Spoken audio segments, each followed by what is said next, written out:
Pourquoi Pharaon existe? Est-ce que Allah veut nous faire du mal?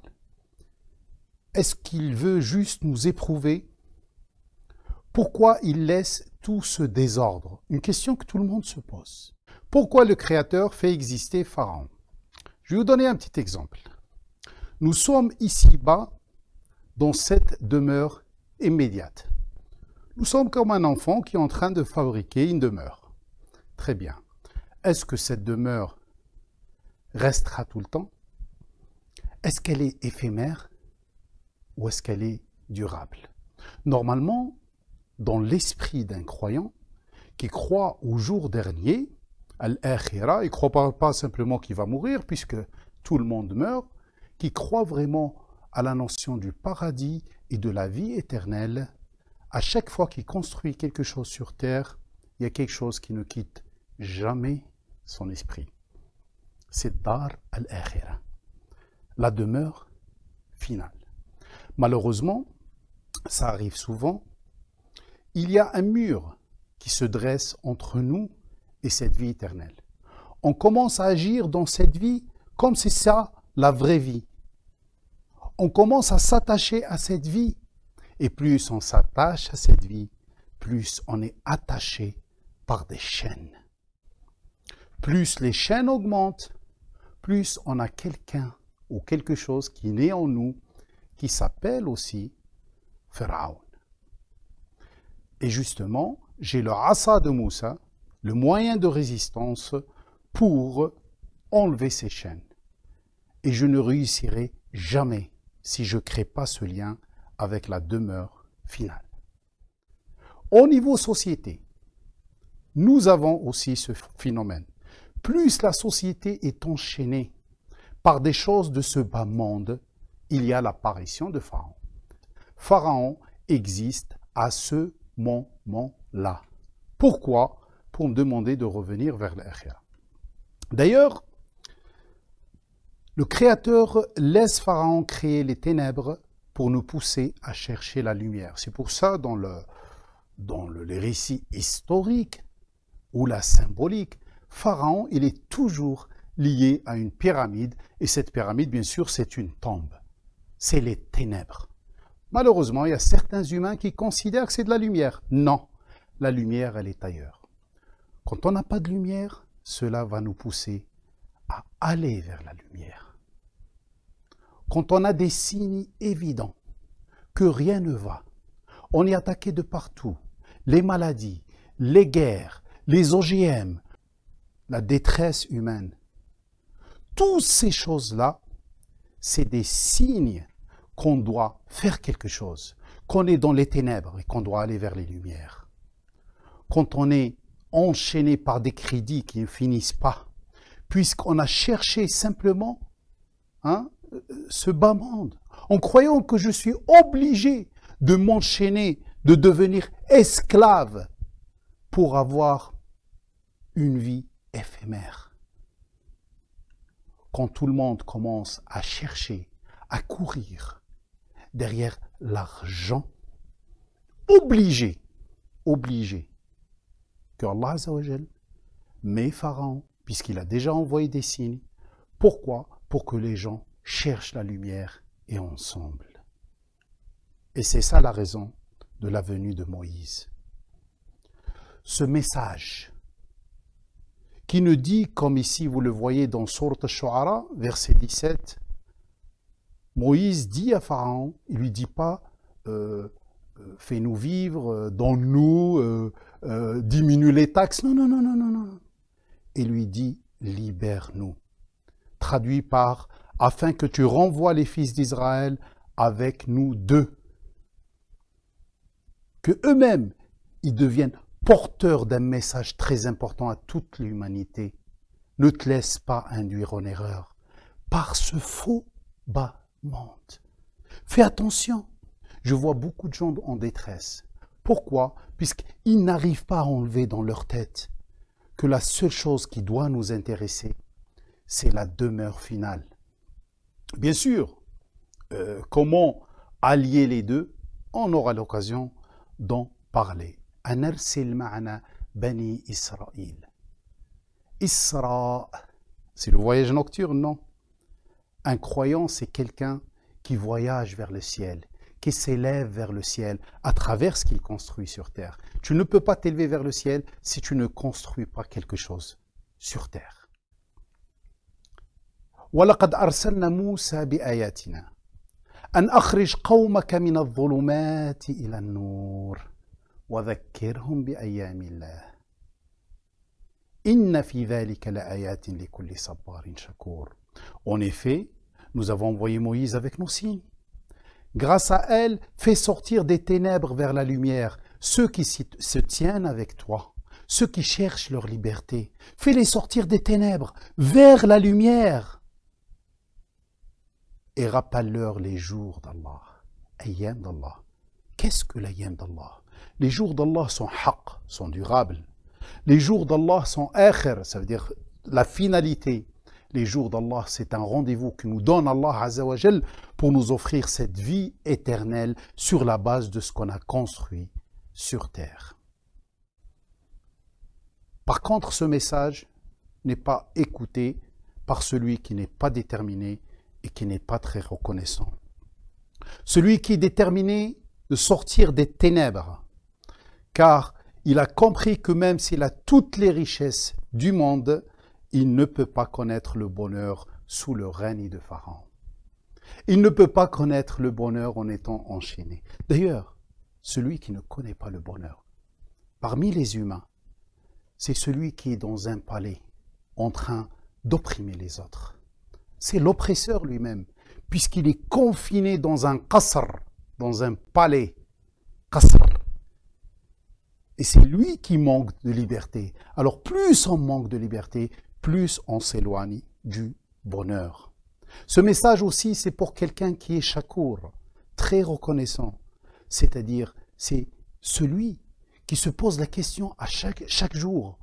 Pourquoi Allah m'a donné cela? C'est pour construire une petite maquette qui va me donner l'attestation que j'ai fait quelque chose de bien.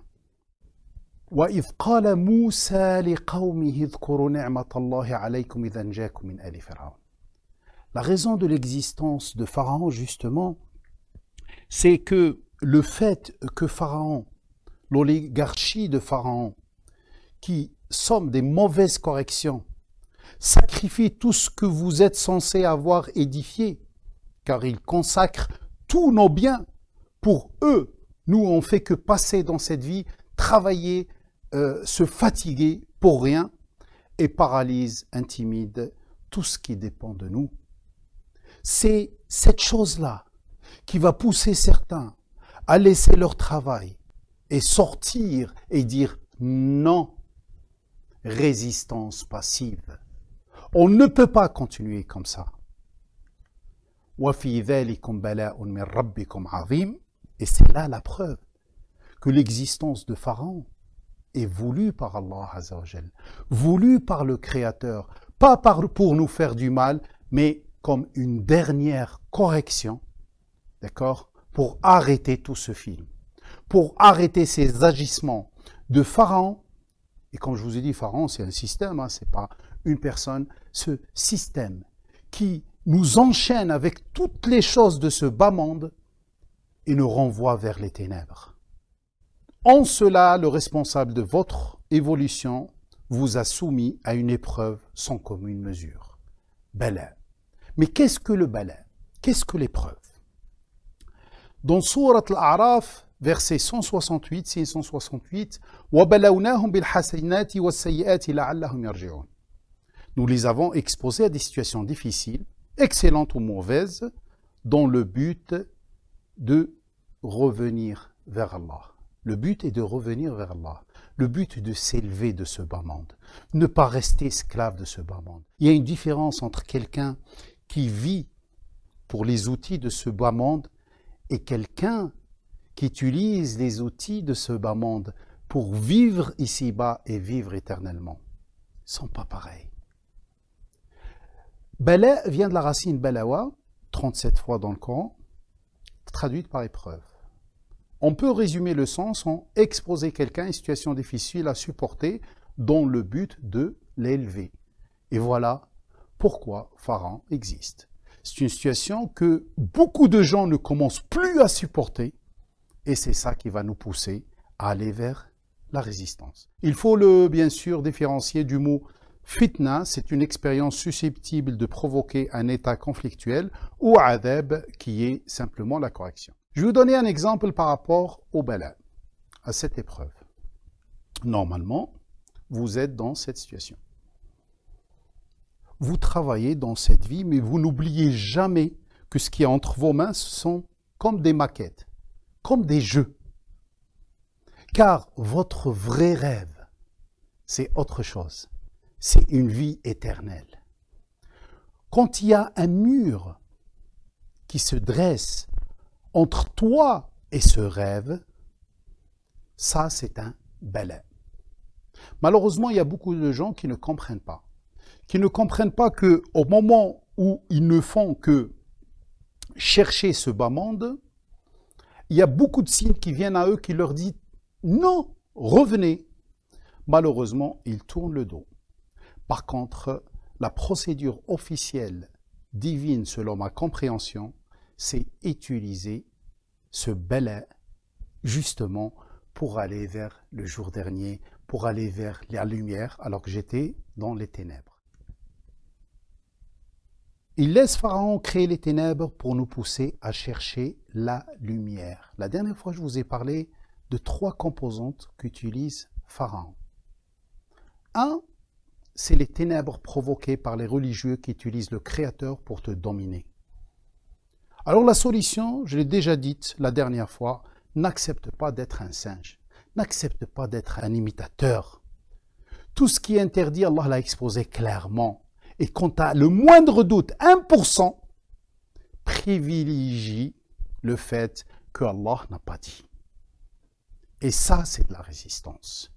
Exigez l'excellence, exigez la preuve. Ne vous limitez pas simplement à nos ancêtres ont dit, à tel savant a dit, sans preuve, et preuve évidente qui ne laisse aucune place au doute. Voilà comment on peut combattre cela. La deuxième, c'est les ténèbres provoquées par les financiers qui utilisent tes besoins pour profiter de toi. Ça peut être en forme de taxe, ça peut être en forme de... Vous allez vers les achats, hein, j'ai oublié le mot, ou quand vous prenez des crédits très lourds pour vous, etc., etc. La solution, n'accepte pas d'être un porc. Exigez la qualité. Quand vous avez à exiger la qualité du rappel, la qualité du message divin, qui est censé être porté par ceux qui se disent « Je viens avec le message divin », exigez aussi la qualité auprès de ceux qui fabriquent des choses. Ça aussi, c'est un moyen de résistance passive. Et la troisième, les ténèbres provoquées par les gouverneurs qui utilisent les valeurs universelles pour t'asservir. Au nom de la liberté, on va diminuer la liberté. Alors pour cela, ne les laisse pas te programmer. Alors n'accepte pas d'être un chien. Ça, c'est un moyen de résistance passive. Je vais finir par vous raconter une petite histoire. L'histoire de l'humanité. Ou l'histoire de la naissance de Pharaon. Puisque Pharaon, à chaque fois, il y a naissance de Pharaon, l'arrivée du bâton de Moïse, l'arrivée du porteur de message, des porteurs de message, et bien sûr, on revient à zéro. Bien sûr, les gens essayent d'apprendre et comprendre et avancer. Alors était une fois un être humain qui est proche de Dieu, qui ne regarde pas le ciel comme ça. Plutôt, il regarde par terre, il regarde la terre. Il voit qu'est-ce qu'il peut planter de bon comme valeur dans cette vie pour profiter de la demeure finale. Son slogan, c'est « Bismillahirrahmanirrahim ». Je ne fais que planter, que semer les isms d'Allah, les valeurs d'Allah Azza wa Jal. Bien sûr, Allah bihamdihi fait le reste, il lui donne ici-bas avant le jour dernier. Cette personne était libre, libre de toute manipulation, puisque tout ce qui l'intéresse, c'est les valeurs. Alors quand il y a un religieux qui lui dit « déteste », il va lui dire « non, excuse-moi, Allah Azza wa Jal ne me demande jamais de détester ». Quand il y a un financier qui lui dit « consomme », c'est pas grave, alors qu'il sait que c'est mauvais, il va lui dire non, excuse-moi, je ne peux pas trahir cette valeur de rahma. Et quand il y a un gouverneur qui essaye de le programmer, il résiste, il lui dit non, ana la a'budu illallah, je ne me laisse programmer que par Allah Azza wa Jal. Alors, dans ce cas-là, la manne du Créateur est ouverte pour les sécuriser pendant qu'ils vont vers leur vraie demeure. Malheureusement, les êtres humains, ils veulent toujours plus. Et certains commencent à utiliser les valeurs divines pour un bien éphémère de cette vie. Et c'est la naissance de la pyramide. Appelez-la la pyramide de Maslow ou autre, en tout cas la naissance de la pyramide. On te fait croire que tu as des besoins physiologiques, tu dois les assurer. Besoin de sécurité, tu as besoin d'appartenance, tu as besoin d'estime, tu as besoin de t'accomplir, alors que tu as besoin d'une seule chose, de te laisser programmer par Allah, et c'est lui qui te donne les fruits. Bien sûr, malheureusement, petit à petit, il y en a certains, puisqu'ils aiment bien cela, ils aiment bien monter en haut sur cette terre, être ali, arrogants, ils utilisent même les gens pour monter. Et c'est ça la catastrophe. Et à ce moment-là, c'est la naissance de Pharaon. J'espère que vous avez compris comment ça se passe. Ce n'est pas vraiment un complot comme ils le disent certains. Simplement, c'est une élite qui se rassemble autour d'un faux idéal pour servir leur intérêt. Et c'est la naissance de Pharaon. Bien sûr, par peur de perdre les privilèges et vouloir plus, on va aller vers le contrôle. On essaie de contrôler les gens, les manipuler, etc. Bien sûr, à ce moment-là, c'est l'apparition du message mosaïque.